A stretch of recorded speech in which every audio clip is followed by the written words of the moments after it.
Subscribe to our YouTube channel and press the bell icon to get the latest updates. आजादी का अमृत महोत्सव 75वें स्वतंत्रता दिवस पर आप सभी को और विश्व भर में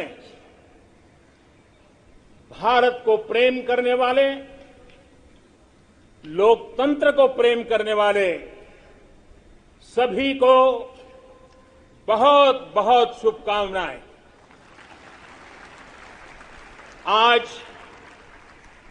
आजादी के अमृत महोत्सव के इस पावन पर्व पर देश अपने सभी स्वतंत्र सेनानियों को राष्ट्र रक्षा में अपने आप को दिन रात खपाने वाले, आहूत करने वाले वीर वीरांगनाओं को आज देश नमन कर रहा है।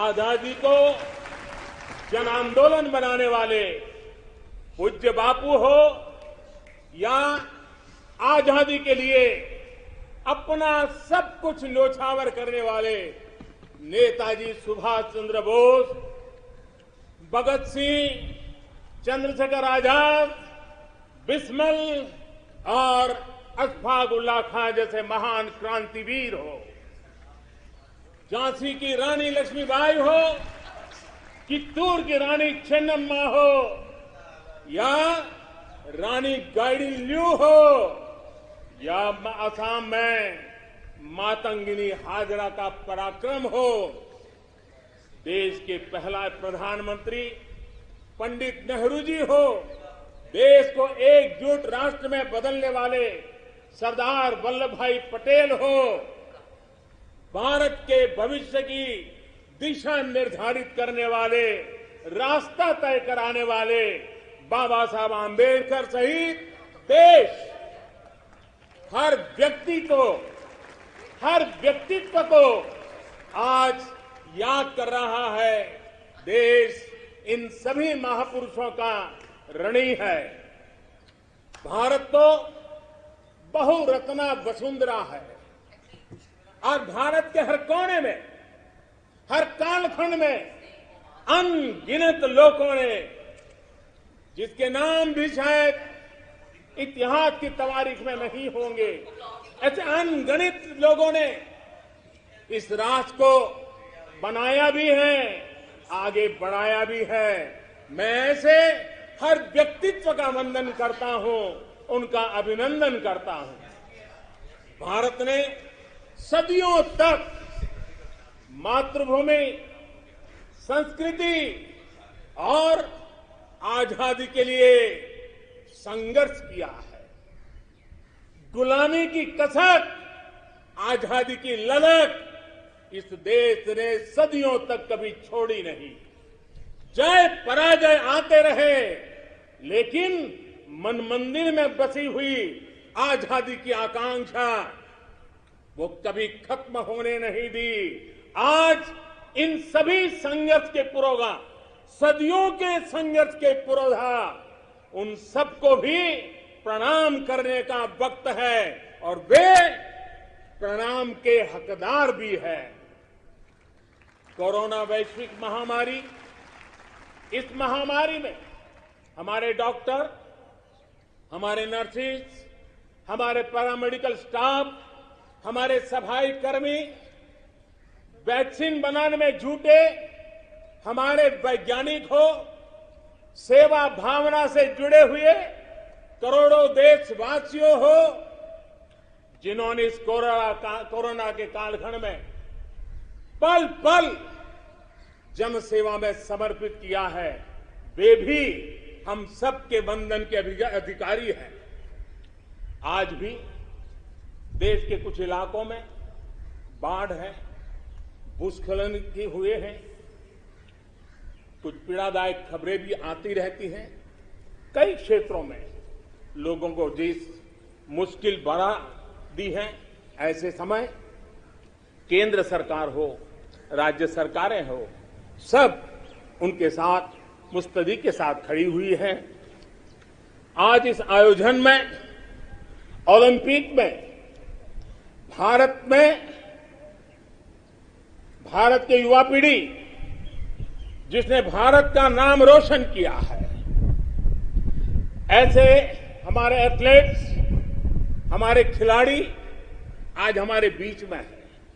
कुछ यहां हैं, कुछ सामने बैठे हैं।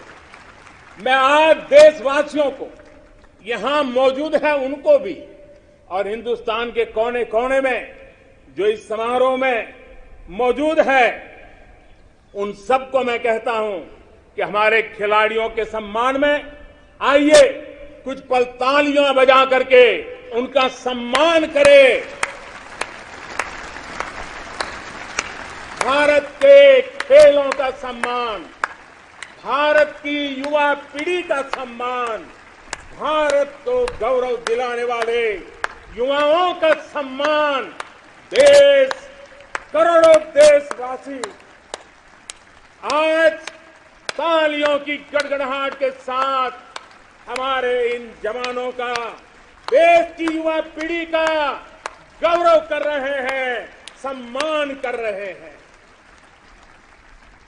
एथलीट्स ने विशेष तौर पर हम ये गर्व कर सकते हैं कि उन्होंने हमारा दिल ही नहीं जीता है, लेकिन उन्होंने आने वाली पीढ़ियों को भी, भारत की युवा पीढ़ी को भी प्रेरित करने का बहुत बड़ा काम किया है। मेरे प्यारे देशवासियों, हम आजादी का जश्न मनाते हैं, लेकिन बंटवारे का दर्द आज भी हिंदुस्तान के सीने को छलनी करता है।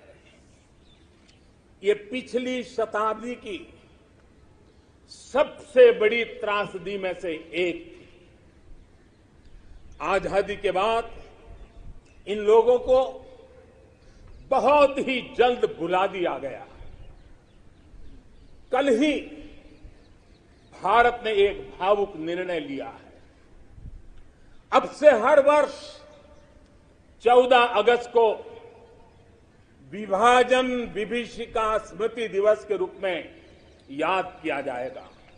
जो लोग विभाजन के समय अमानवीय हालात से गुजरे, जिन्होंने अत्याचार सहे, जिन्हें सम्मान के साथ अंतिम संस्कार तक नसीब नहीं हुआ, उन लोगों का हमारी स्मृतियों में जीवित रहना भी उतना ही जरूरी है।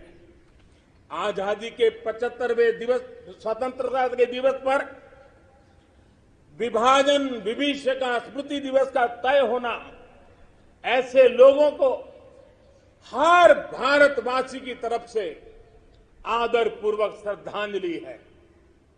मेरे प्यारे देशवासियों, प्रगति पथ पर बढ़ रहे हमारे देश के सामने और विश्व में पूरी मानव जात के सामने कोरोना का ये कालखंड बहुत बड़ी चुनौती के रूप में आया है। भारतवासियों ने बहुत संयम, बहुत धैर्य इसके साथ इस लड़ाई को लड़ा भी है। इस लड़ाई में हमारे सामने अनेक चुनौतियां थी, लेकिन हर क्षेत्र में हम देशवासियों ने असाधारण गति से काम किया है। हमारे वैज्ञानिकों ने, हमारे उद्यमियों की ताकत का ही ये परिणाम है कि भारत को वैक्सीन के लिए आज किसी और देश पर हमें निर्भर नहीं होना पड़ा। आप कल्पना कीजिए, पल भर सोचिए, अगर भारत के पास अपनी वैक्सीन नहीं होती तो क्या होता। पोलियो की वैक्सीन पाने में हमारे कितने साल बीत गए थे। इतने बड़े संकट में, जब पूरी दुनिया में महामारी हो, तब हमें वैक्सीन कैसे मिलता, लेकिन भारत को शायद मिलता कि नहीं मिलता और कब मिलता, लेकिन आज गौरव से कह सकते हैं कि दुनिया का सबसे बड़ा वैक्सीनेशन प्रोग्राम हमारे देश में चल रहा है।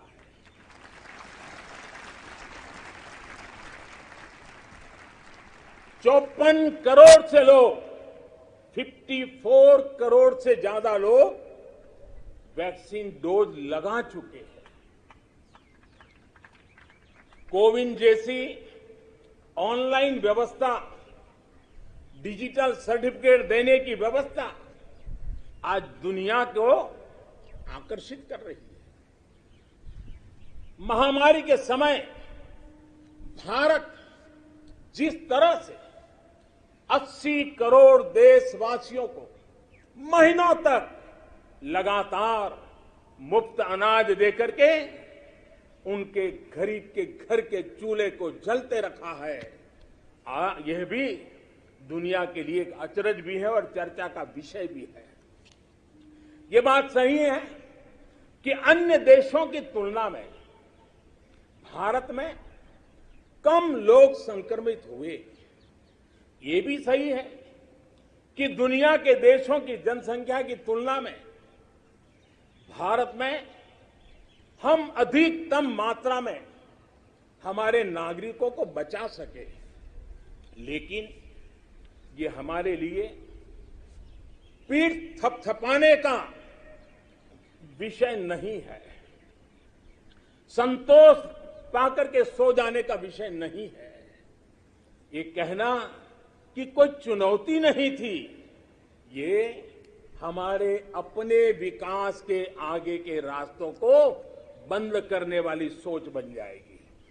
दुनिया के समृद्ध देशों की तुलना में हमारी व्यवस्थाएं कम है। विश्व के पास, समृद्ध देशों के पास जो है वो हमारे पास नहीं है। लेकिन इन सारे प्रयासों के बावजूद भी, और दूसरी तरफ हमारे यहां जनसंख्या भी बहुत है, विश्व की तुलना में बहुत जनसंख्या, और हमारी जीवन शैली भी कुछ अलग सी है। सारे प्रयासों के बाद भी कितने ही लोगों को हम बचा नहीं पाए, कितने ही बच्चों के सिर पर कोई हाथ फेरने वाला चला गया, उसे दुलारने, उसकी जिद पूरी करने वाला चला गया। ये असहनीय पीड़ा, ये तकलीफ हमेशा से साथ रहने वाली है। मेरे प्यारे देशवासियों, हर देश की विकास यात्रा में एक समय ऐसा आता है जब देश खुद को नए सिरे से परिभाषित करता है, खुद को नए संकल्पों के साथ आगे बढ़ाता है। भारत की विकास यात्रा में भी आज वो समय आ गया है। 75 वर्ष के अवसर को हमें एक समारोह भर ही सीमित नहीं करना है। हमने नए संकल्पों को आधार बनाना है, नए संकल्पों को लेकर के चल पड़ना है। यहां से शुरू होकर अगले 25 वर्ष की यात्रा, जब हम आजादी के शताब्दी मनाएंगे, नए भारत के सृजन का ये अमृत काल है। इस अमृत काल में हमारे संकल्पों की सिद्धि हमें आजादी के 100 वर्ष तक ले जाएगी, गौरवपूर्ण रूप से ले जाएगी। अमृत काल का लक्ष्य है भारत और भारत के नागरिकों के लिए समृद्धि के नए शिखरों का आरोहण। अमृत काल का लक्ष्य है एक ऐसे भारत का निर्माण जहां सुविधाओं का स्तर गांव और शहर को बांटने वाला न हो। अमृत काल का लक्ष्य है एक ऐसे भारत का निर्माण जहां नागरिकों के जीवन में सरकार बेवजह दखल ना दे। अमृतकाल का लक्ष्य है एक ऐसे भारत का निर्माण जहां दुनिया का हर आधुनिक इंफ्रास्ट्रक्चर हो, हम किसी से भी कम न हो। यही कोटि कोटि देशवासियों का संकल्प है। लेकिन संकल्प तब तक अधूरा होता है जब तक संकल्प के साथ परिश्रम और पराकाष्ठा की, परिश्रम और पराक्रम की पराकाष्ठा ना हो। इसलिए हमें हमारे सभी संकल्पों को परिश्रम और पराक्रम की पराकाष्ठा करके सिद्ध करके ही रहना है। और ये सपने, ये संकल्प अपनी सीमाओं के पार सुरक्षित और समृद्ध विश्व के लिए भी प्रभावी योगदान के लिए है। अमृतकाल 25 वर्ष का है, लेकिन हमें अपने लक्ष्यों की प्राप्ति के लिए इतना लंबा इंतजार भी नहीं करना है। हम अभी से जुड़ जाना है। हमारे पास गंवाने के लिए एक पल भी नहीं है। यही समय है, सही समय है। हमारे देश को भी बदलना होगा और हमें एक नागरिक के नाते अपने आप को भी बदलना ही होगा। बदलते हुए युग के अनुकूल हमें भी अपने आप को ढालना होगा। सबका साथ, सबका विकास, सबका विश्वास, इसी श्रद्धा के साथ हम सब जुट चुके हैं। लेकिन आज लाल किले की प्राचीर से आह्वान कर रहा हूं, सबका साथ, सबका विकास, सबका विश्वास और अब सबका प्रयास हमारे हर लक्ष्यों की प्राप्ति के लिए बहुत महत्वपूर्ण है। बीते 7 वर्षों में शुरू हुई अनेक योजनाओं का लाभ करोड़ों गरीबों को उनके घर तक पहुंचा है।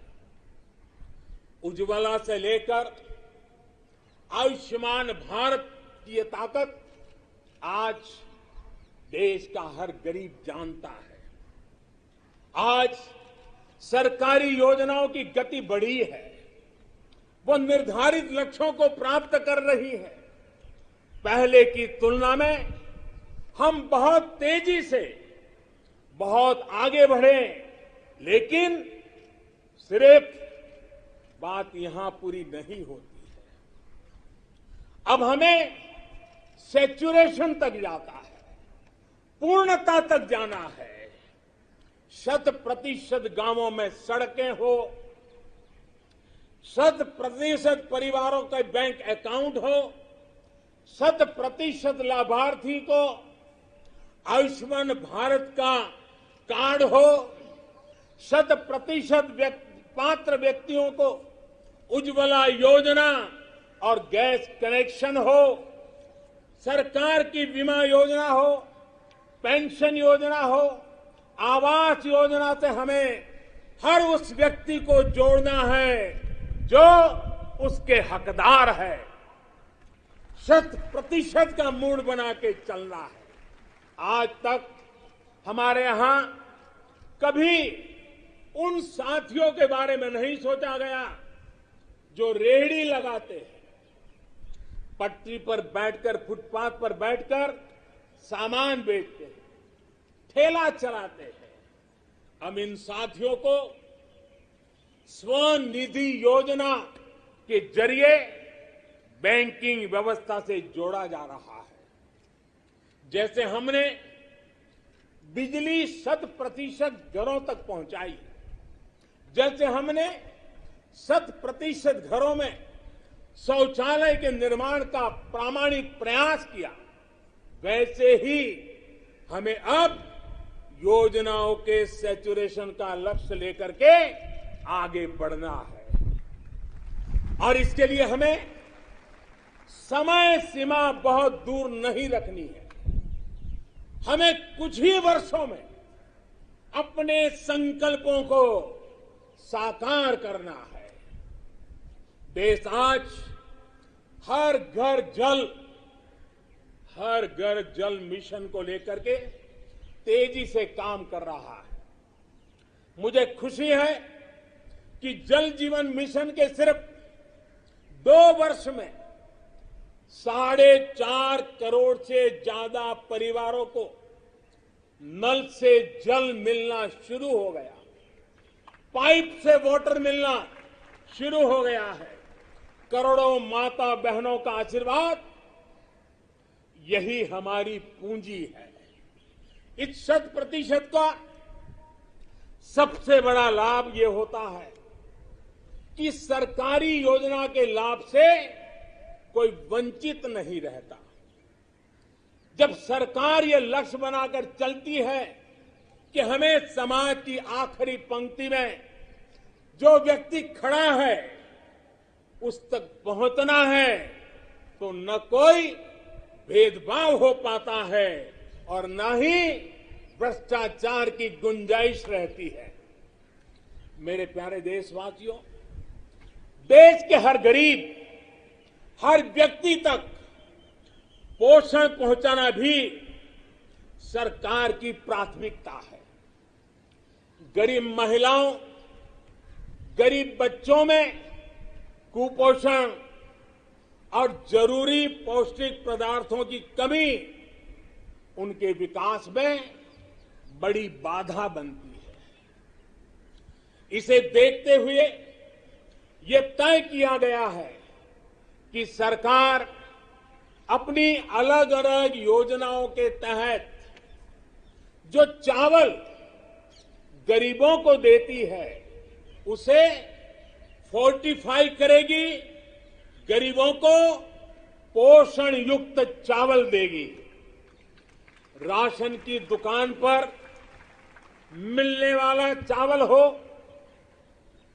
मिड डे मील में बालकों को मिलने वाला चावल हो, वर्ष 2024 तक हर योजना के माध्यम से मिलने वाला चावल फोर्टिफाई कर दिया जाएगा। मेरे प्यारे देशवासियों, आज देश में हर गरीब तक बेहतर स्वास्थ्य सुविधा पहुंचाने का अभियान भी तेज गति से चल रहा है।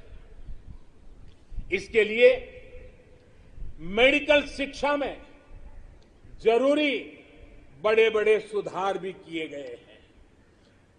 प्रिवेंटिव हेल्थ केयर पर भी उतना ही ध्यान दिया गया है। साथ साथ देश में मेडिकल सीटों में भी काफी बढ़ोतरी की गई है। आयुष्मान भारत योजना के तहत देश के गांव-गांव तक क्वालिटी स्वास्थ्य सेवाएं पहुंचाई जा रही है। जन औषधि योजना के माध्यम से गरीब को, मध्यम वर्ग को सस्ती दवाइयां उपलब्ध कराई जा रही है। अभी तक 75,000 से ज्यादा हेल्थ एंड वेलनेस सेंटर्स बनाए जा चुके हैं। अब ब्लॉक स्तर पर अच्छे अस्पतालों और आधुनिक लैब के नेटवर्क पर विशेष रूप से काम किया जा रहा है। बहुत जल्द देश के हजारों अस्पतालों के पास अपने ऑक्सीजन प्लांट भी होंगे। मेरे प्यारे देशवासियों, 21वीं सदी में भारत को नई ऊंचाई पर पहुंचाने के लिए भारत के सामर्थ्य का सही इस्तेमाल, पूरा इस्तेमाल, ये समय की मांग है, बहुत जरूरी है। इसके लिए जो वर्ग पीछे है, जो क्षेत्र पीछे है, उनकी हैंड होल्डिंग करनी ही होगी। मूलभूत जरूरतों की चिंता के साथ ही दलितों, पिछड़ों, आदिवासियों, सामान्य वर्ग के गरीबों के लिए आरक्षण सुनिश्चित किया जा रहा है।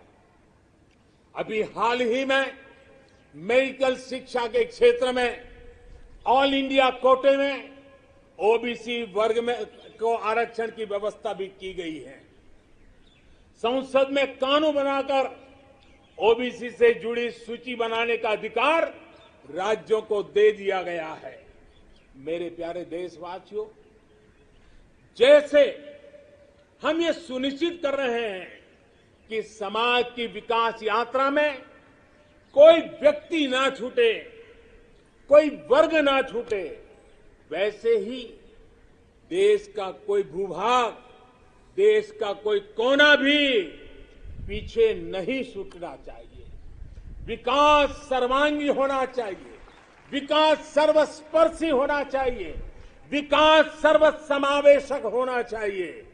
देश के ऐसे क्षेत्रों को आगे लाने के लिए पिछले 7 वर्षों में जो प्रयास किए गए हैं, अब उसे और तेजी देने की दिशा में हम आगे बढ़ रहे हैं।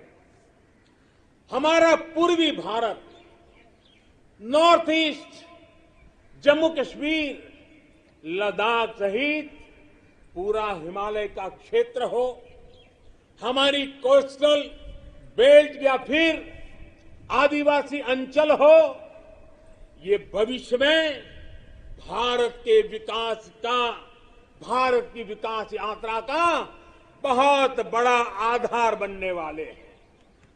आज नॉर्थ ईस्ट में कनेक्टिविटी का नया इतिहास लिखा जा रहा है। ये कनेक्टिविटी दिलों की भी है और इंफ्रास्ट्रक्चर की भी है।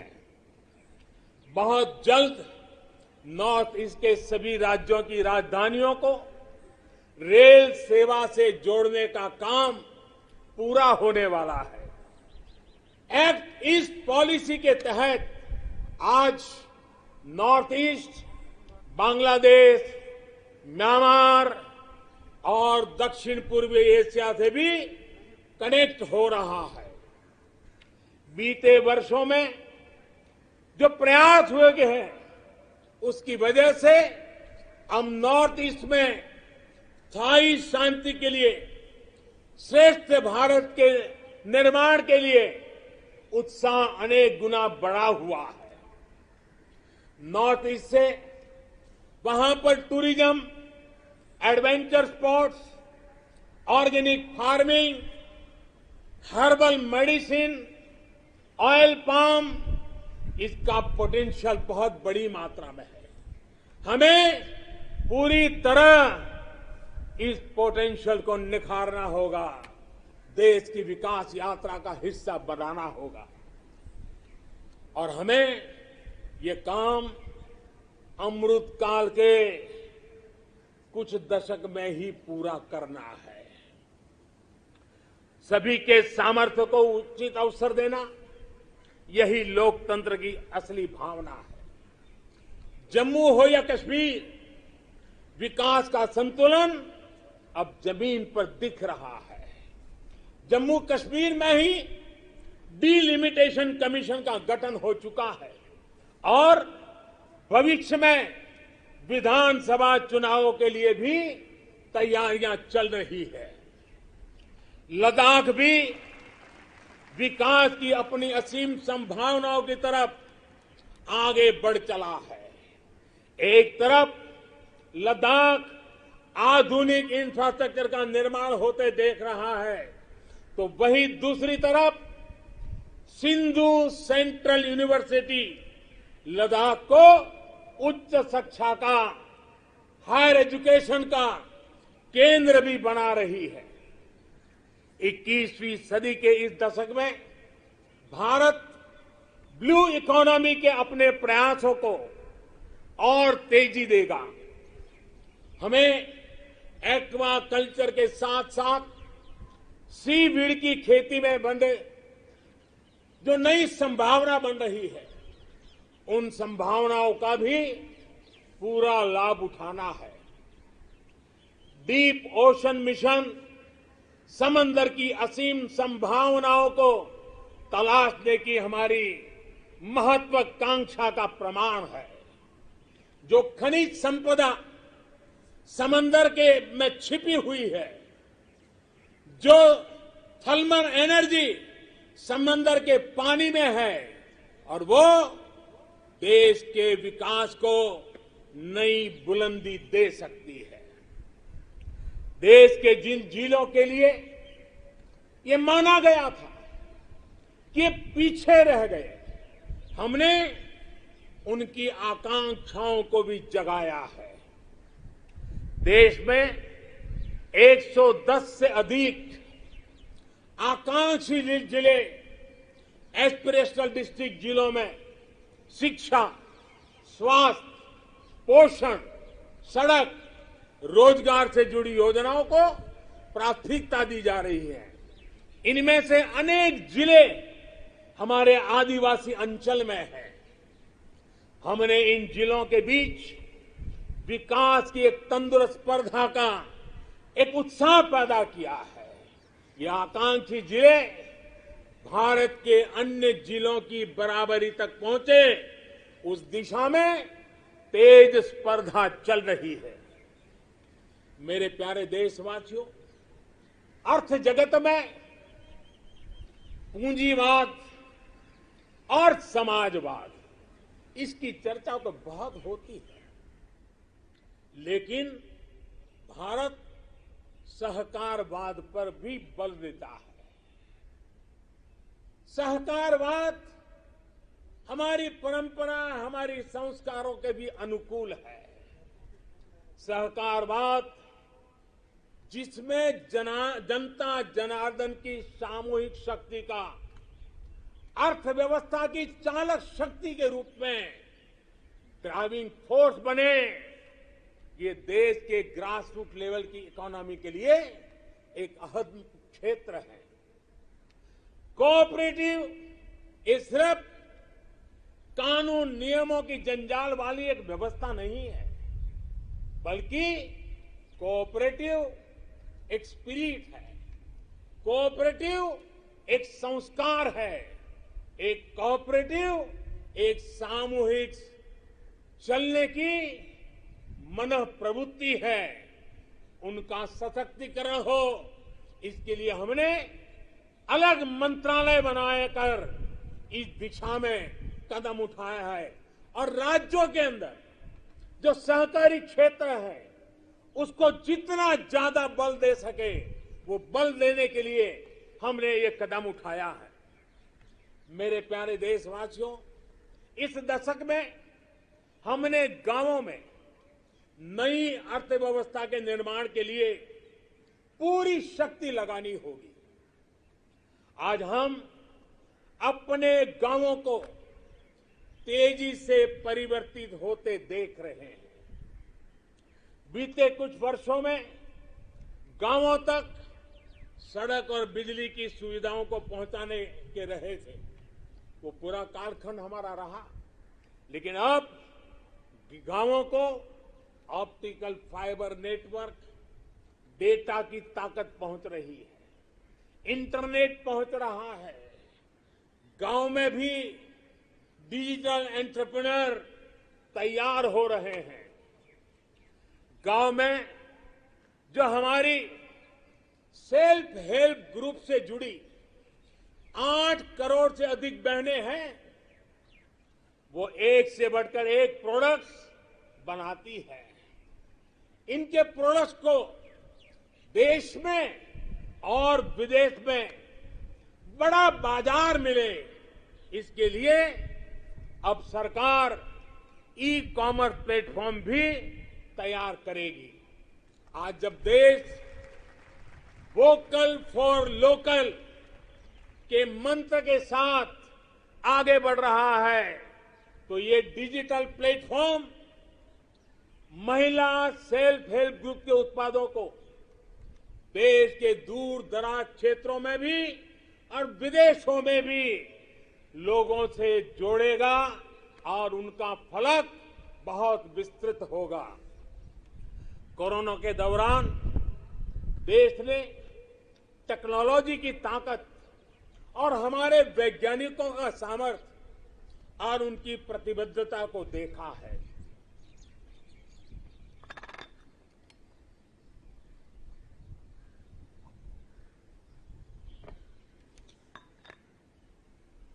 देश के हर क्षेत्र में हमारे वैज्ञानिक बहुत सूझबूझ से काम कर रहे हैं।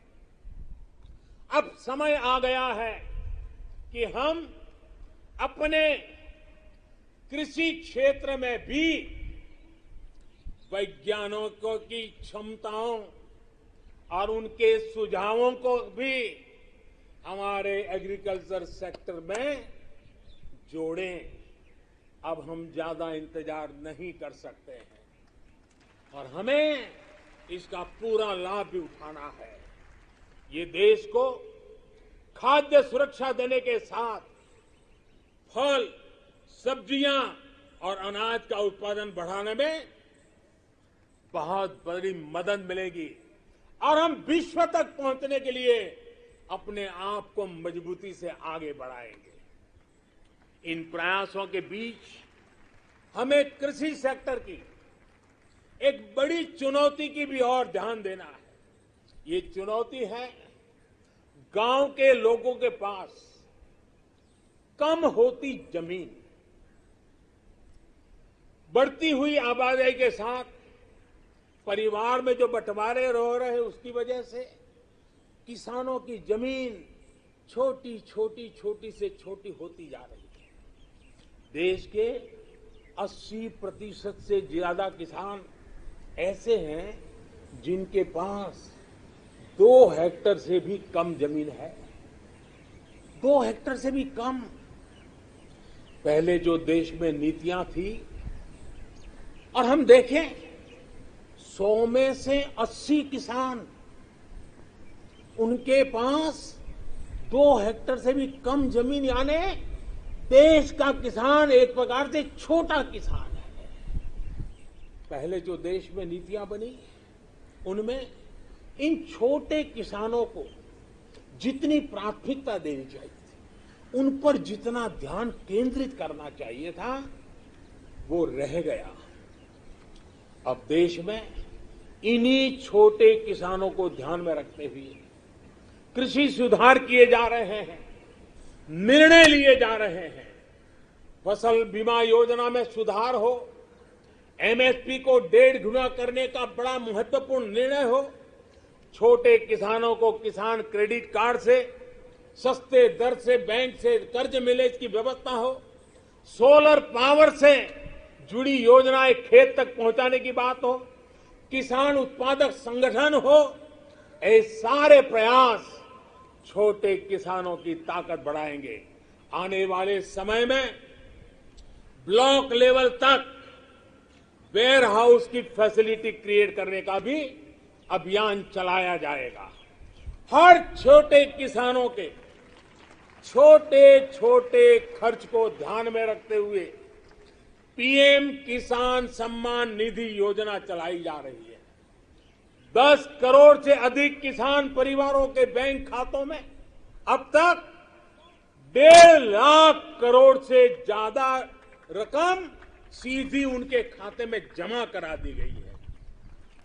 छोटा किसान अब हमारे लिए, हमारा मंत्र है, हमारा संकल्प है, छोटा किसान बने देश की शान। छोटा किसान बने देश की शान, ये हमारा सपना है। आने वाले वर्षों में हमें देश के छोटे किसानों की सामूहिक शक्ति को और बढ़ाना होगा, नई सुविधाएं देनी होगी। आज देश के 70 से ज्यादा रेल रूटों पर किसान रेल चल रही है।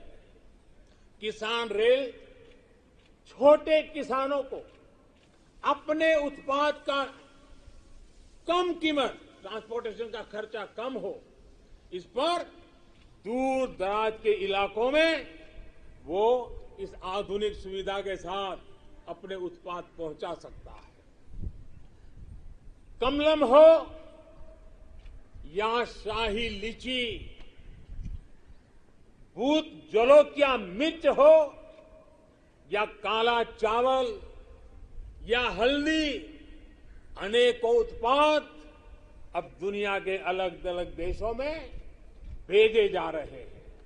आज देश को खुशी होती है जब भारत की मिट्टी में पैदा हुई चीजों की सुगंध दुनिया के अलग अलग देशों तक पहुंच रही है।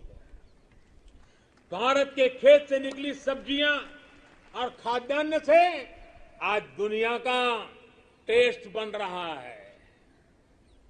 मेरे प्यारे देशवासियों, कैसे आज गांवों के सामर्थ्य को बढ़ाया जा रहा है, उसका एक उदाहरण है स्वामित्व योजना। हम सब जानते हैं कि गांवों में जमीन की जमीन की कीमत का क्या हल होता है। जमीन पर उनको बैंकों से कोई कर्ज नहीं मिलता है, खुद जमीन के मालिक होने के बावजूद भी, क्योंकि गांव में जमीनों के कागज पर कई कई पीढ़ियों से कोई काम नहीं हुआ है। लोगों के पास इसकी व्यवस्था नहीं है।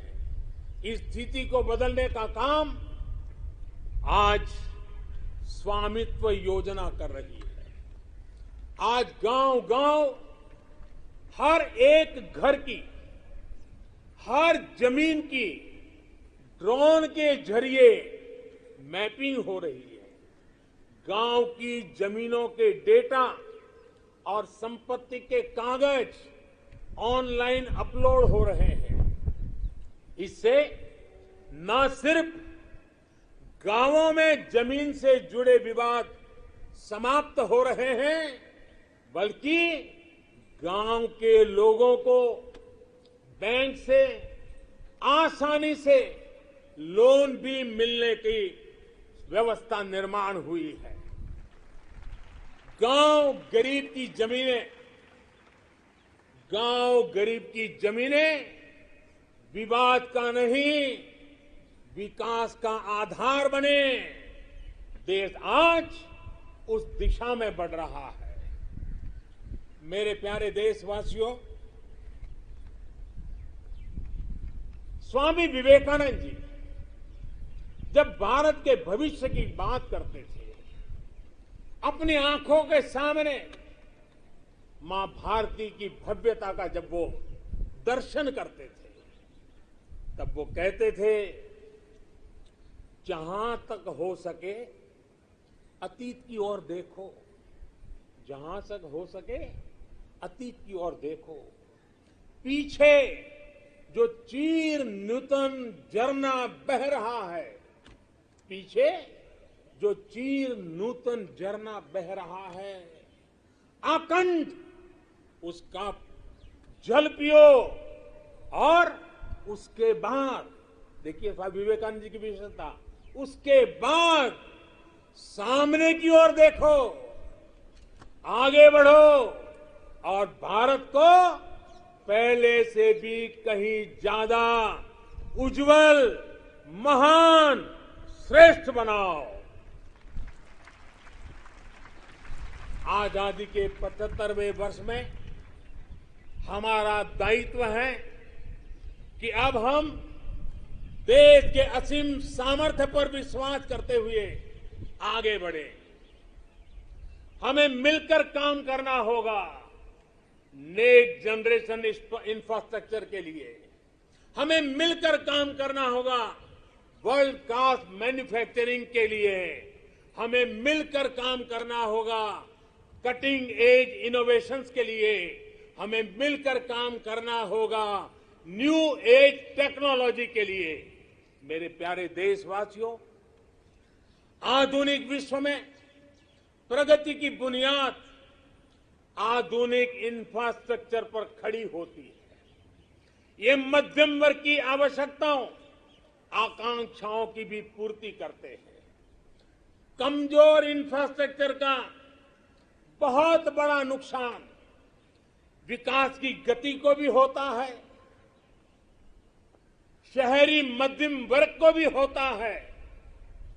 मेरे प्यारे देशवासियों, इसी बात को समझते हुए जल, थल, नभ हर क्षेत्र में देश ने असाधारण स्पीड और स्केल पर काम करके दिखाया है। नए जलमार्ग, वाटरवेज हो, नए नए स्थानों को सी प्लेन से जोड़ना हो, देश में बहुत तेजी से काम चल रहा है। भारतीय रेलवे भी तेजी से आधुनिक अवतार में ढल रही है। देश ने संकल्प लिया है कि आजादी के अमृत महोत्सव आपको मालूम होगा, हमने इस आजादी के अमृत महोत्सव को 75 सप्ताह तक मनाना तय किया है। 12 मार्च से शुरू हुआ है और 2023 15 अगस्त तक इसको चलाना है। उत्साह भर से आगे बढ़ना है और इसलिए देश ने एक बहुत महत्वपूर्ण फैसला लिया है। आजादी के अमृत महोत्सव के 75 सप्ताह में, इन 75 सप्ताह में 75 वंदे भारत ट्रेनें देश के हर कोने को आपस से जोड़ करके रही होगी। आज जिस गति से देश में नए एयरपोर्ट का निर्माण हो रहा है, उड़ान योजना दूर दराज के इलाकों को जोड़ रही है, यह अभूतपूर्व है। आज हम देख रहे हैं कि कैसे बेहतर एयर कनेक्टिविटी लोगों के सपनों को नई उड़ान देती है। मेरे प्यारे देशवासियों, भारत को आधुनिक इंफ्रास्ट्रक्चर के साथ ही इंफ्रास्ट्रक्चर निर्माण में होलिस्टिक अप्रोच, इंटीग्रेटेड अप्रोच अपनाने की बहुत जरूरत है। भारत आने वाले कुछ ही समय में प्रधानमंत्री गति शक्ति का नेशनल मास्टर प्लान, उसको देश के सामने करोड़ों देशवासियों को सपना करने वाली एक बहुत बड़ी योजना लेकर के हम आपके सामने आने वाले हैं, उसको लॉन्च करने वाले हैं। 100 लाख करोड़ से भी अधिक की योजना लाखों नौजवानों के लिए रोजगार के नए अवसर लेकर के आने वाली है। गति शक्ति हमारे देश के लिए एक ऐसा नेशनल इंफ्रास्ट्रक्चर मास्टर प्लान होगा जो होलिस्टिक इंफ्रास्ट्रक्चर की नींव रखेगा, हमारी इकोनॉमी को एक इंटीग्रेटेड और होलिस्टिक पाथवे देगा। अभी हम देखते हैं कि हमारे ट्रांसपोर्ट के साधनों में कोई तालमेल नहीं होता। गति शक्ति साइलोस को तोड़ेगी। भविष्य के रास्ते से हम इन सब रोड़ों को, जितनी कठिनाइयां हैं, उनको हटाएगी। इससे सामान्य मानवीय के लिए ट्रैवल टाइम में कमी आएगी और हमारी इंडस्ट्री की प्रोडक्टिविटी और भी बढ़ेगी। गति शक्ति हमारे लोकल मैन्युफैक्चरर्स को ग्लोबली कॉम्पिटिटिव करने में भी बहुत बड़ी मदद करेगी और इससे फ्यूचर इकोनॉमिक जोन्स के निर्माण की नई संभावनाएं भी विकसित होगी। अमृतकाल के इस दशक में गति की शक्ति भारत के कायाकल्प का आधार बनेगी। मेरे प्यारे देशवासियों, विकास के पथ पर आगे बढ़ते हुए भारत को अपनी मैन्युफैक्चरिंग और एक्सपोर्ट दोनों को बढ़ाना होगा। आपने देखा है, अभी कुछ दिन पहले ही भारत ने अपने पहले स्वदेशी एयरक्राफ्ट कैरियर आईएनएस विक्रांत को समुद्र में ट्रायल के लिए उतारा है। भारत आज अपना लड़ाकू विमान बना रहा है, अपनी सबमरीन बना रहा है, गगनयान भी अंतरिक्ष में भारत का परचम लहराने के लिए तैयार हो रहा है। ये स्वदेशी मैन्युफैक्चरिंग में हमारे सामर्थ्य को उजागर करता है। कोरोना के बाद उभरी नई आर्थिक परिस्थितियों में मेक इन इंडिया को स्थापित करने के लिए देश ने प्रोडक्शन लिंक इंसेंटिव्स को भी घोषणा की है। इस स्कीम से जो बदलाव आ रहा है उसका उदाहरण इलेक्ट्रॉनिक मैन्युफैक्चरिंग सेक्टर से है।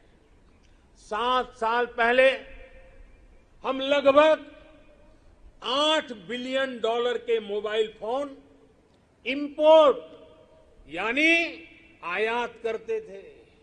अब इंपोर्ट तो बहुत ज्यादा घटी है। आज हम $3 बिलियन के मोबाइल फोन एक्सपोर्ट भी कर रहे हैं।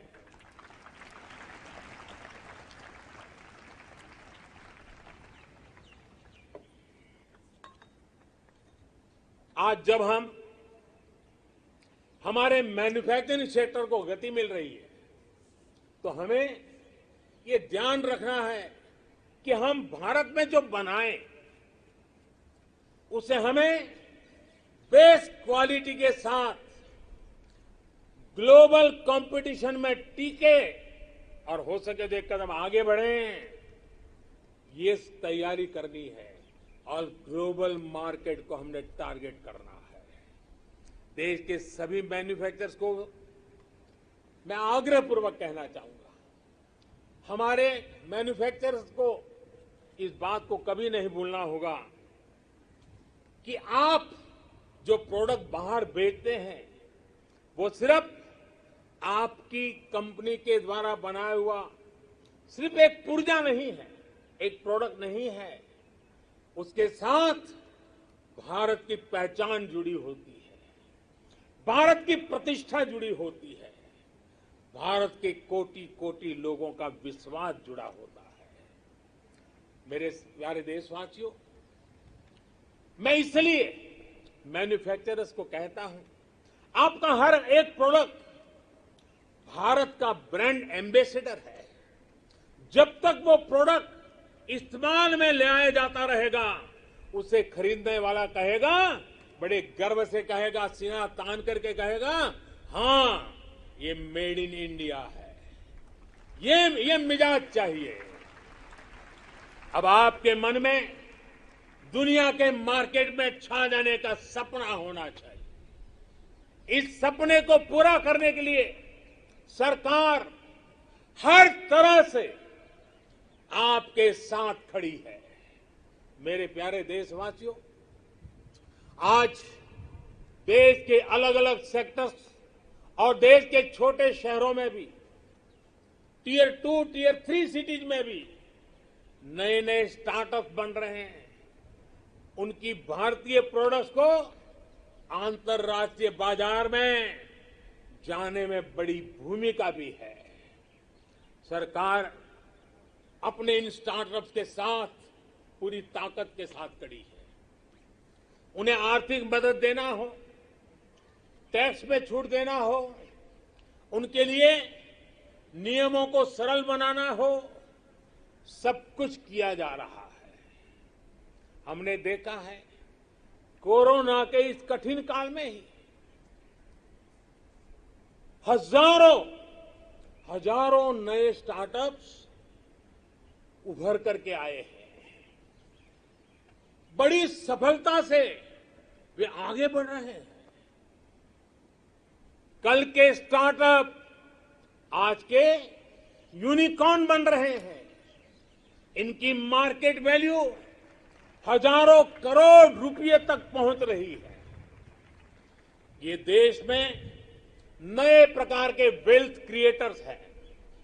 ये अपने यूनिक आइडियाज की शक्ति से अपने पैरों पर खड़े हो रहे हैं, आगे बढ़ रहे हैं और दुनिया को छा जाने का सपना लेकर के चल रहे हैं। इस दशक में भारत के स्टार्टअप इकोसिस्टम, इसको हम पूरी दुनिया में सर्वश्रेष्ठ बनाएं। हमें इस दिशा में काम करना है, हमें रुकना नहीं है। मेरे प्यारे देशवासियों, बड़े परिवर्तन लाने के लिए, बड़े रिफॉर्म के लिए राजनीतिक इच्छा शक्ति, पॉलिटिकल विल की जरूरत होती है। आज दुनिया देख रही है कि भारत में राजनीतिक इच्छा शक्ति की कोई कमी नहीं है। रिफॉर्म्स को लागू करने के लिए गुड और स्मार्ट गवर्नेंस चाहिए। आज दुनिया इस बात की भी साक्षी है कि कैसे भारत अपने यहां गवर्नेंस का नया अध्याय लिख रहा है। अमृत काल के इस दशक में हम नेक्स्ट जनरेशन रिफॉर्म्स को, और उसमें हमारी प्राथमिकता होगी नागरिकों को जो कुछ मिलना चाहिए, जो सर्विस डिलीवरी है, वो लास्ट माइल तक, लास्ट व्यक्ति तक सीमलेसली, बिना झिझक, बिना कठिनाई से उसको पहुंचे।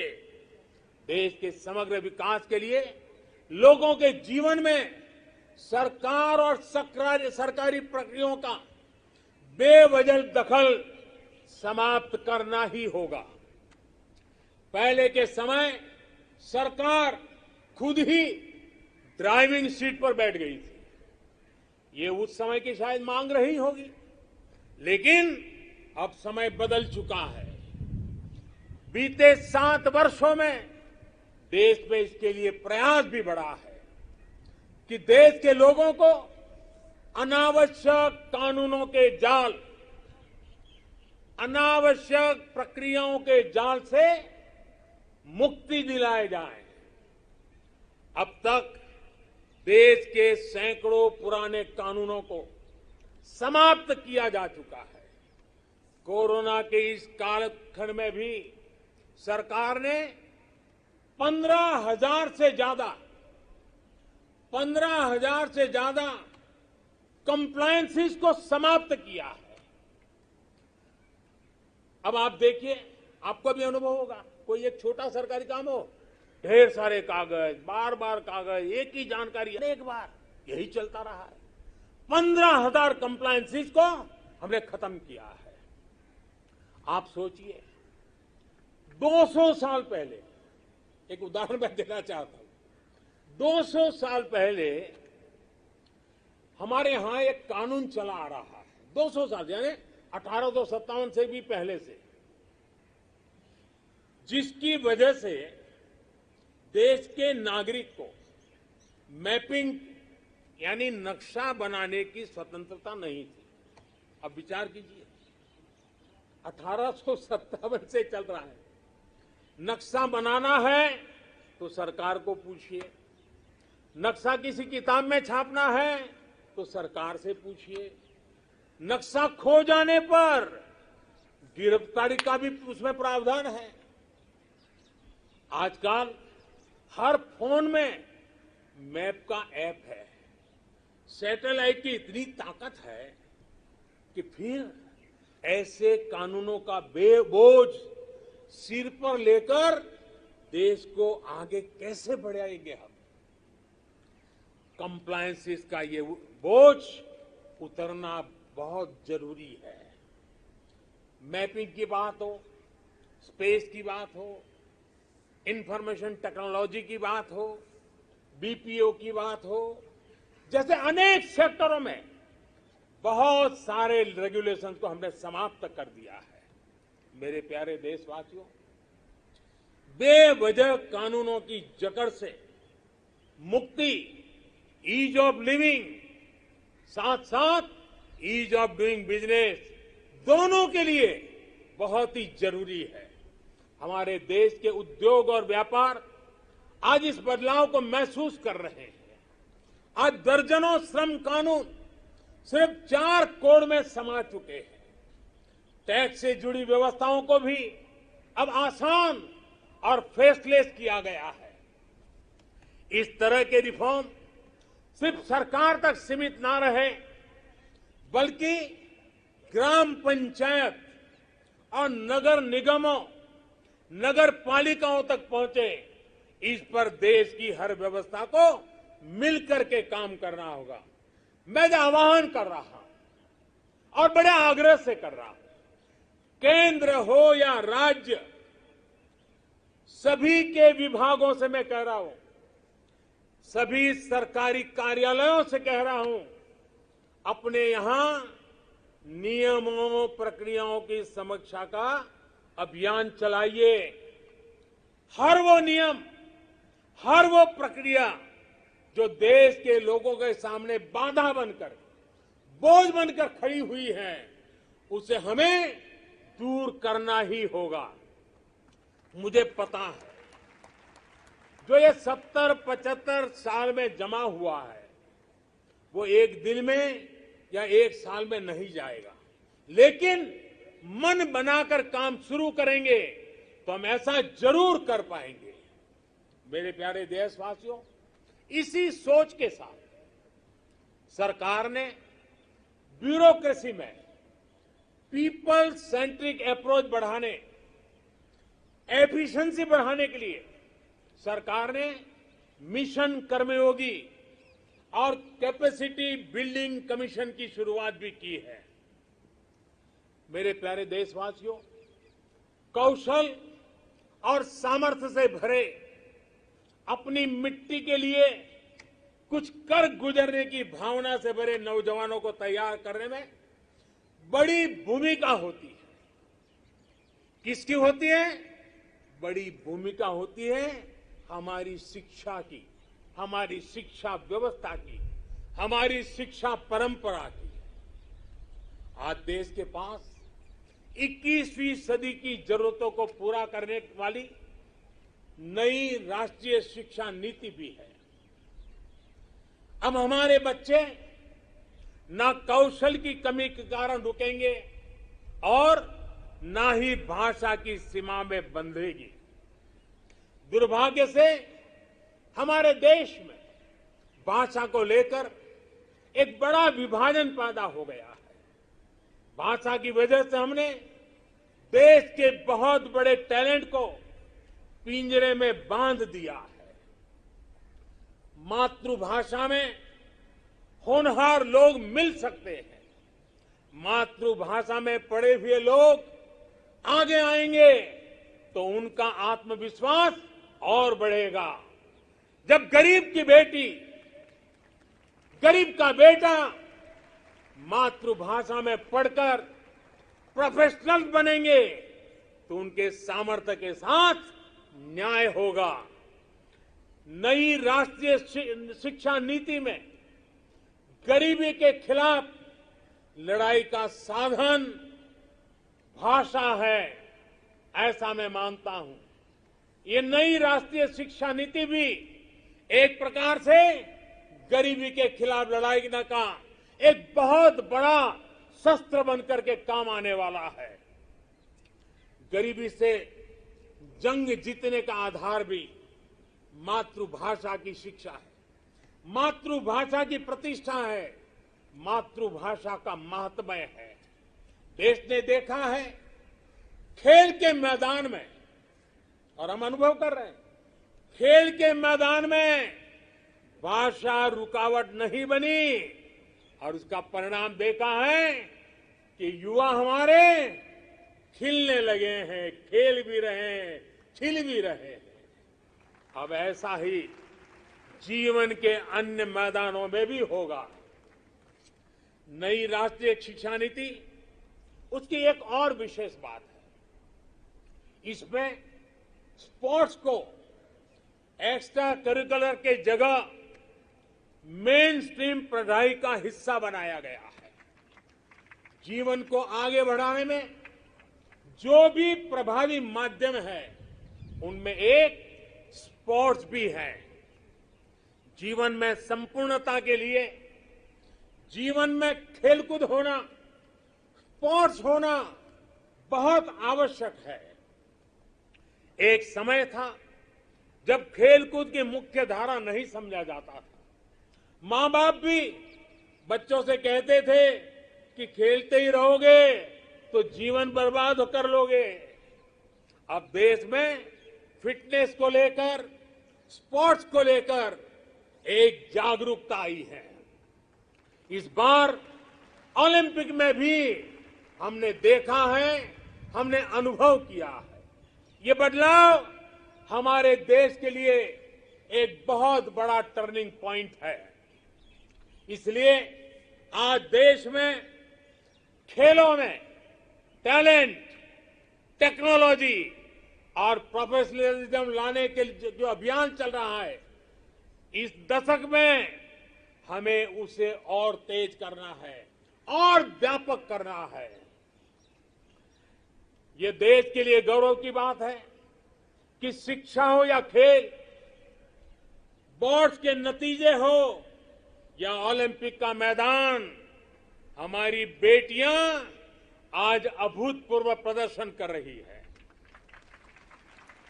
आज भारत की बेटियां अपना स्पेस लेने के लिए आतुर है। हमें यह सुनिश्चित करना है कि हर कैरियर और कार्य क्षेत्र में महिलाओं की समान सहभागिता हो। हमें यह सुनिश्चित करना है कि सड़क से लेकर वर्क प्लेस तक में हर जगह पे महिलाओं में सुरक्षा का एहसास हो, सम्मान का भाव हो। इसके लिए देश के शासन प्रशासन को, पुलिस और न्याय व्यवस्था को, नागरिकों को अपनी 100% जिम्मेदारी निभानी है। इस संकल्प को हमें आजादी के 75 साल का संकल्प बनाना है। आज मैं खुशी देशवासियों से साझा कर रहा हूं। मुझे लाखों बेटियों के संदेश मिलते थे कि वो भी सैनिक स्कूल में पढ़ना चाहती हैं। उनके लिए भी सैनिक स्कूलों के दरवाजे खोले जाएं। 2-2.5 साल पहले मिजोरम के सैनिक स्कूल में पहली बार बेटियों को प्रवेश देने का हमने एक छोटा सा प्रयोग प्रारंभ किया था। अब सरकार ने तय किया है कि देश के सभी सैनिक स्कूलों को देश की बेटियों के लिए भी खोल दिया जाएगा। देश के सभी सैनिक स्कूलों में अब बेटियां भी पढ़ेगी। विश्व में नेशनल सिक्योरिटी का जितना महत्व है, वैसा ही महत्व एनवायरमेंट सिक्योरिटी को दिए जाने लगा है। भारत आज एनवायरमेंटल सिक्योरिटी की एक मुखर आवाज है।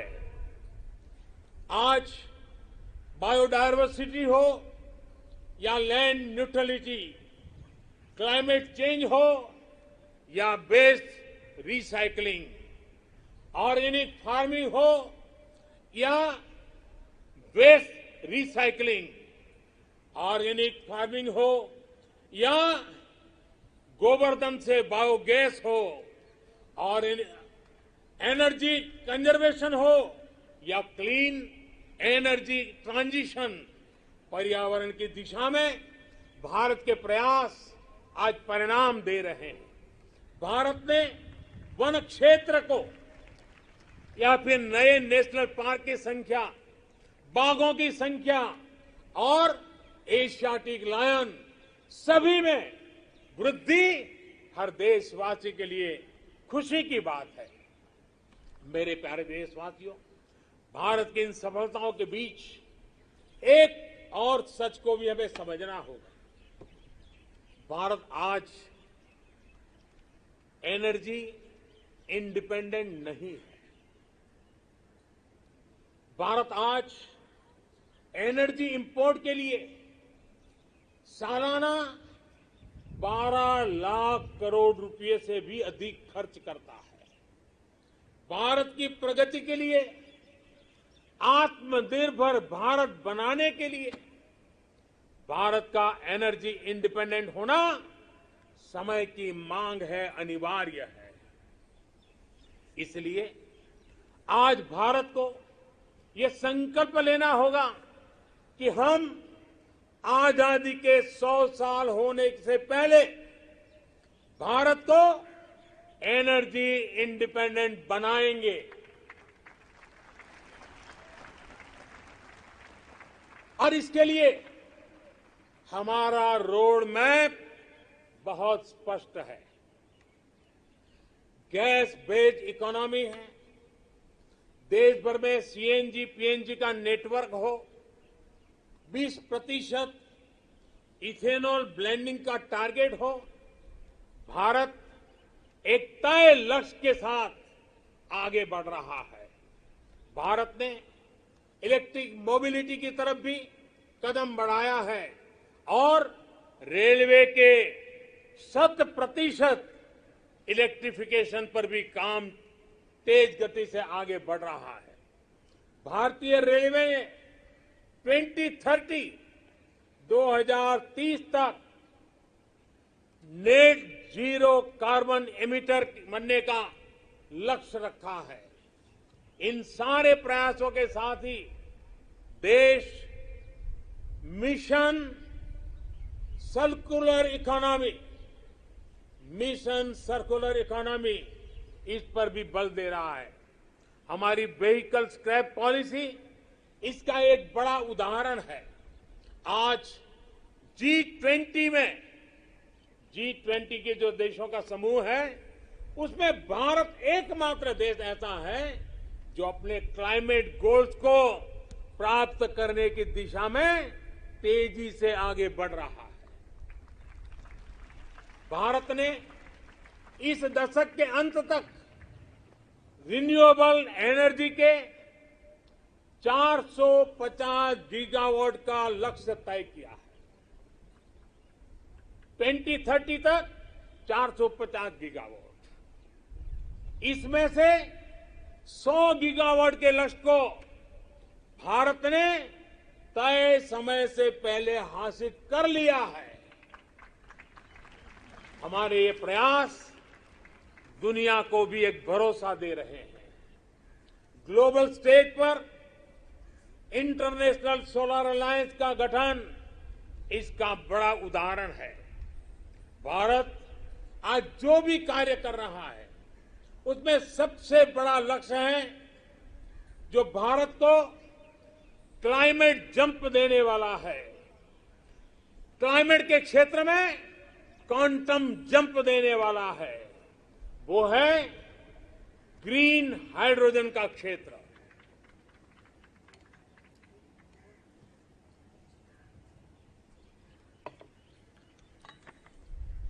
ग्रीन हाइड्रोजन के क्षेत्र के लक्ष्य की प्राप्ति के लिए मैं आज इस तिरंगे की साक्षी में नेशनल हाइड्रोजन मिशन की घोषणा कर रहा हूं। अमृतकाल में हमें भारत को ग्रीन हाइड्रोजन के प्रोडक्शन और एक्सपोर्ट का ग्लोबल हब बनाना है। ये ऊर्जा के क्षेत्र में भारत की एक नई प्रगति उसको आत्मनिर्भर बढ़ाएगा और पूरे विश्व में क्लीन एनर्जी ट्रांजिशन की नई प्रेरणा भी बनेगा। ग्रीन ग्रोथ से ग्रीन जॉब के नए नए अवसर हमारे युवाओं के लिए, हमारे स्टार्टअप के लिए आज दस्तक दे रहे हैं। मेरे प्यारे देशवासियों, 21वीं सदी का आज का भारत बड़े लक्ष्य गढ़ने और उन्हें प्राप्त करने का सामर्थ्य रखता है। आज भारत उन विषयों को भी हल कर रहा है जिनके सुलझाने में दशकों से, सदियों से इंतजार था।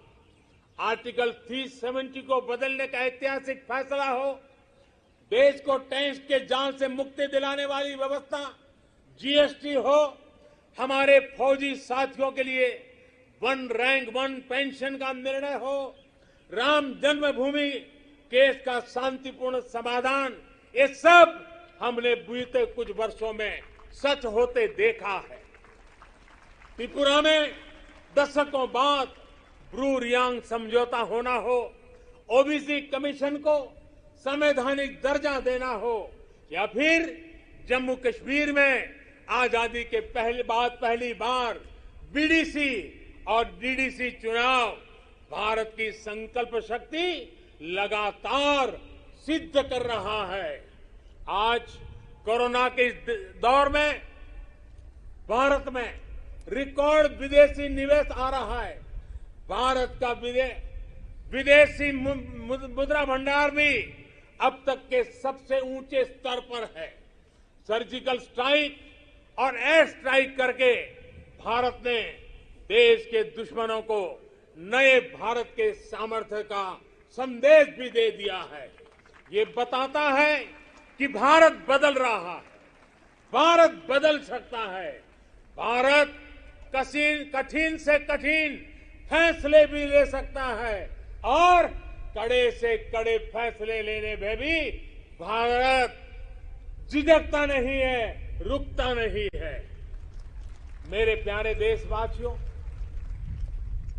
सेकंड वर्ल्ड वॉर के बाद, द्वितीय विश्व युद्ध के बाद वैश्विक संबंधों का स्वरूप बदल गया। कोरोना के बाद भी पोस्ट कोरोना नए वर्ल्ड ऑर्डर की संभावना है। कोरोना के दौरान दुनिया ने भारत के प्रयासों को देखा भी है और सराहा भी है। आज दुनिया भारत को एक नई दृष्टि से देख रही है। इस दृष्टि के दो महत्वपूर्ण पहलू हैं, एक आतंकवाद और दूसरा विस्तारवाद। भारत इन दोनों ही चुनौतियों से लड़ रहा है और सधे हुए तरीके से बड़ी हिम्मत के साथ जवाब भी दे रहा है।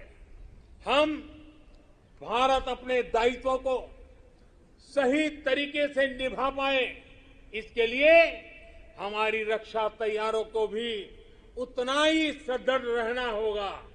रक्षा के क्षेत्र में देश को आत्मनिर्भर बनाने, भारत की कंपनियों को प्रोत्साहित करने के लिए हमारे मेहनती उद्यमियों को नए अवसर उपलब्ध कराने के लिए हमारे प्रयास निरंतर जारी हैं। मैं देश को विश्वास दिलाता हूं कि देश की रक्षा में लगी हमारी सेनाओं के हाथ मजबूत करने के लिए हम कोई कसर नहीं छोड़ेंगे। मेरे प्यारे देशवासियों, आज देश के महान विचारक श्री अरबिंदो की जन्म जयंती भी है। साल 2022 में उनका 150वां जन्म जयंती का पर्व है। श्री अरबिंदो भारत के उज्जवल भविष्य के स्वप्न दृष्टा थे। वो कहते थे कि हमें उतना सामर्थ्यवान बनना होगा जितना हम पहले कभी नहीं थे। हमें अपनी आदतें बदलनी होगी, एक नए हृदय के साथ अपने को फिर से जागृत करना होगा। श्री अरबिंदो की ये बातें हमें अपने कर्तव्यों का ध्यान दिलाती है। एक नागरिक के तौर पर, एक समाज के तौर पर हम देश को क्या दे रहे हैं, ये भी हमें सोचना होगा। हमने अधिकारों को हमेशा महत्व दिया है। उस कालखंड में उसकी जरूरत भी रही है, लेकिन अब हमें कर्तव्यों को सर्वोपरि बनाना है, सर्वोपरि रखना है। जिन संकल्पों का बीड़ा आज देश ने उठाया है, उन्हें पूरा करने के लिए हर जन को जुड़ना होगा, हर देशवासी को इसे ओन करना होगा। देश के जल संरक्षण का अभियान शुरू किया है तो हमारा कर्तव्य है पानी बचाने को अपनी आदत से जोड़ना। देश अगर डिजिटल लेन देन पर बल दे रहा है तो हमारा भी कर्तव्य है कि हम भी कम से कम कैश वाला ट्रांजैक्शन करना। देश ने लोकल फॉर वोकल का अभियान शुरू किया है तो हमारा कर्तव्य है कि ज्यादा से ज्यादा स्थानीय उत्पादों को खरीदे। देश के प्लास्टिक मुक्त भारत की जो हमारी कल्पना है, हमारा कर्तव्य है कि सिंगल यूज प्लास्टिक को इस्तेमाल पूरी तरह हमें रोकना होगा। ये हमारे ही कर्तव्य है कि हम अपनी नदियों में गंदगी न डालें, अपने समंदर के किनारों को स्वच्छ रखें। हमें स्वच्छ भारत मिशन को भी एक और नए मुकाम तक पहुंचाना है। आज जब देश आजादी के 75 वर्ष के उपलक्ष्य में आजादी का अमृत महोत्सव मना रहा है तो हमें इस आयोजन से जुड़ना भी, उसके में बढ़ चढ़ करके हिस्सा लेना, संकल्पों को बार बार जगाते रहना, ये हम सबका कर्तव्य है। अपने स्वाधीनता संग्राम को ध्यान में रखते हुए आप जो भी करेंगे, जो भी अमृत की बूंद की तरह अवश्य पवित्र होगा और कोटि कोटि भारतीयों के प्रयास से बना ये अमृत कम आने वाले वर्षों के लिए प्रेरणा बनकर उत्साह जगाएगा।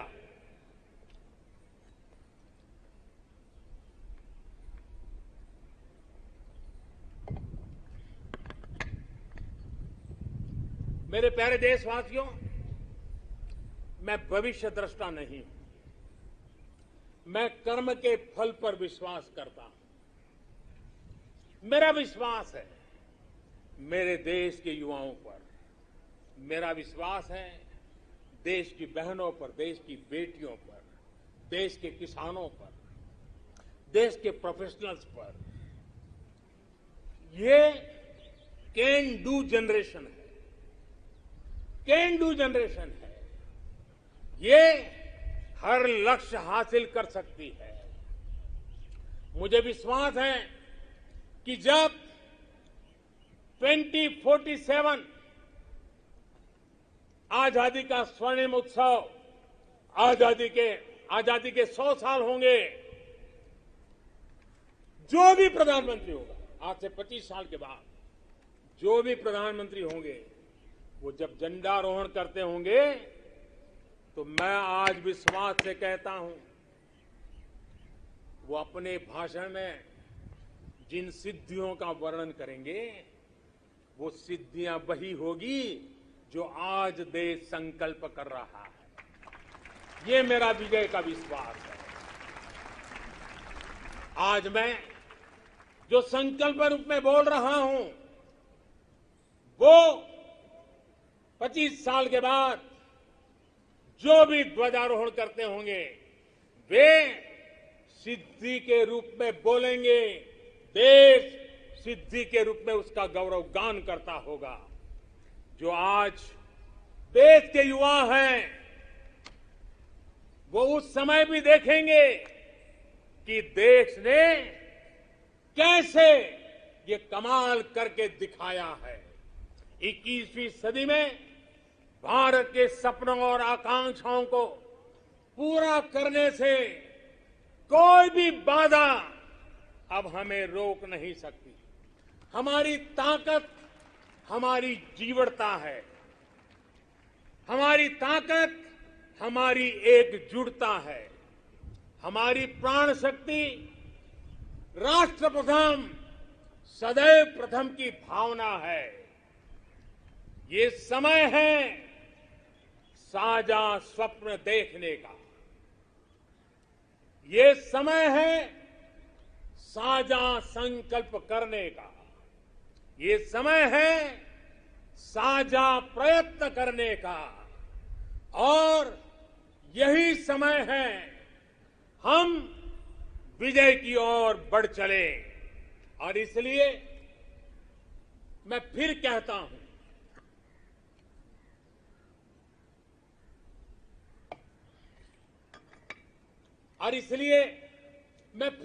हूं, यही समय है, यही समय है, सही समय है, भारत का अनमोल समय है। यही समय है, सही समय है, भारत का अनमोल समय है। असंख्य भुजाओं की शक्ति है, असंख्य भुजाओं की शक्ति है। हर तरफ देश की भक्ति है, असंख्य भुजाओं की शक्ति है, हर तरफ देश की भक्ति है। तुम उठो तिरंगा लहरा दो, तुम उठो तिरंगा लहरा दो, भारत के भाग्य को फहरा दो, भारत के भाग्य को फहरा दो। यही समय है, सही समय है, भारत का अनमोल समय है। कुछ ऐसा नहीं जो कर न सको, कुछ ऐसा नहीं जो पा न सको। तुम उठ जाओ, तुम उठ जाओ, तुम जुट जाओ, सामर्थ्य को अपने पहचानो, सामर्थ्य को अपने पहचानो, कर्तव्य को अपने सब जानो, कर्तव्य को अपने सब जानो। यही समय है, सही समय है, भारत का अनमोल समय है। जब देश आजादी के 100 साल पूरा करेगा तो देशवासियों के लक्ष्य यथार्थ में बदले, मेरी यही कामना है। इन्हीं शुभकामनाओं के साथ सभी देशवासियों को 75वें स्वतंत्रता दिवस की मैं फिर एक बार बधाई देता हूं। और मेरे साथ हाथ ऊपर करके बोलेंगे, जय हिंद, जय हिंद, जय हिंद, वंदे वंदे वंदे, भारत माता की, भारत माता की, भारत माता की। बहुत बहुत धन्यवाद।